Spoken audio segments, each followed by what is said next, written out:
Whenever a new technology comes along, especially one that teens are using, there's always this wave of panic. And right now, all eyes are on AI.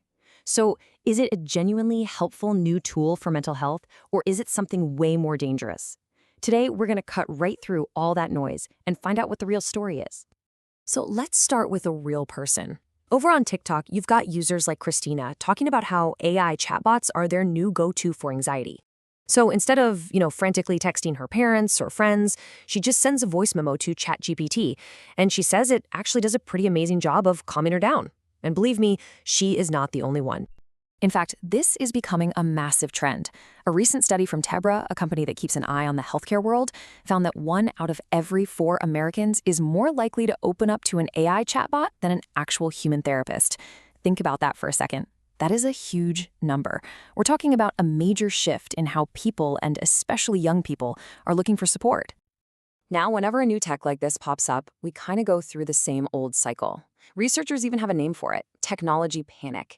It's this deep-seated fear that the new thing, first it was the radio, then the internet, now it's AI, is going to completely wreck a whole generation. So the default assumption just becomes AI must be causing all these mental health problems. But is that what's really going on? Right. So to get past the panic, we have to look at what the science is actually telling us about the connection between AI and how teens are really feeling. So this is the big question, isn't it? This is the one that the whole technology panic just assumes is true. Does relying on AI chatbots actually cause things like anxiety and depression in teenagers? And what researchers found here completely flips the script. A huge study in 2024, we're talking over 3,800 adolescents, found no real evidence that being dependent on AI leads to later mental health problems. But, and this is the key, they found a major link going the other way. Teens who were already dealing with anxiety or depression were way more likely to become dependent on AI later on. So think about that. AI isn't the cause, it seems to be the consequence. But look, just because it's not the initial spark doesn't mean it's not a real thing. That same study showed that the number of teens who are dependent on AI is growing, and it's growing fast. At the start of the study, it was about 17%. Just a few months later, it had jumped to over 24%. So something is clearly going on here. More and more teens are leaning on these tools.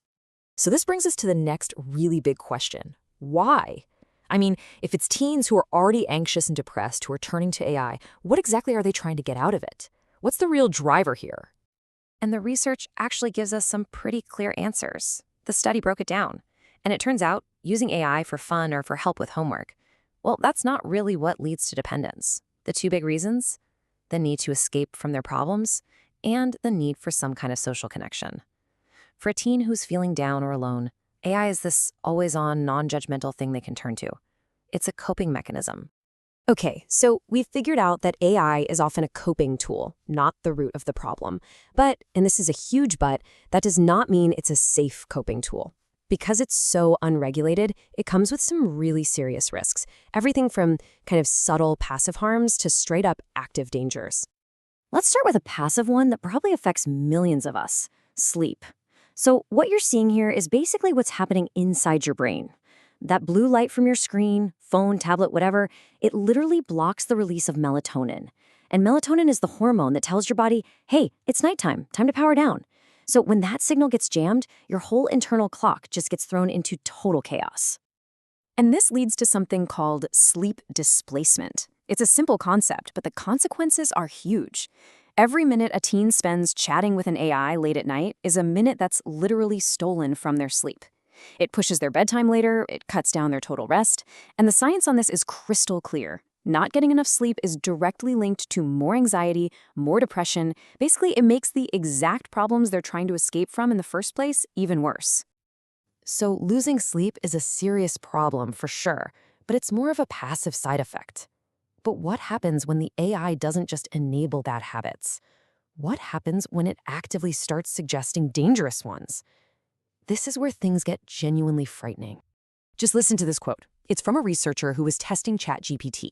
They pretended to be a 13-year-old girl who was unhappy with how she looked, and the AI gave her a plan for an extreme 500-calorie-a-day diet. As the researcher said, no human being would ever give a child that kind of reckless advice. This is where that lack of real-world understanding in an AI becomes incredibly dangerous. And that wasn't a one-off thing. An investigation by AP News found that watchdog groups could get ChatGPT to generate all sorts of incredibly harmful stuff for users who were posing as teens. We're talking a detailed party plan that involved mixing hard drugs, suggesting appetite-suppressing pills to a 13-year-old, and maybe the most chilling thing of all, it actually wrote detailed, emotionally manipulative suicide notes for a teen to leave for their family. It's just awful. So let's put all these pieces together. The real story here isn't just AI is bad for kids. No, it's a lot more complicated than that. And in a lot of ways, it's much more concerning. Let's just walk through the chain of events we've laid out. It starts with a teenager who is already struggling. They're motivated to find some sort of escape, or maybe a connection.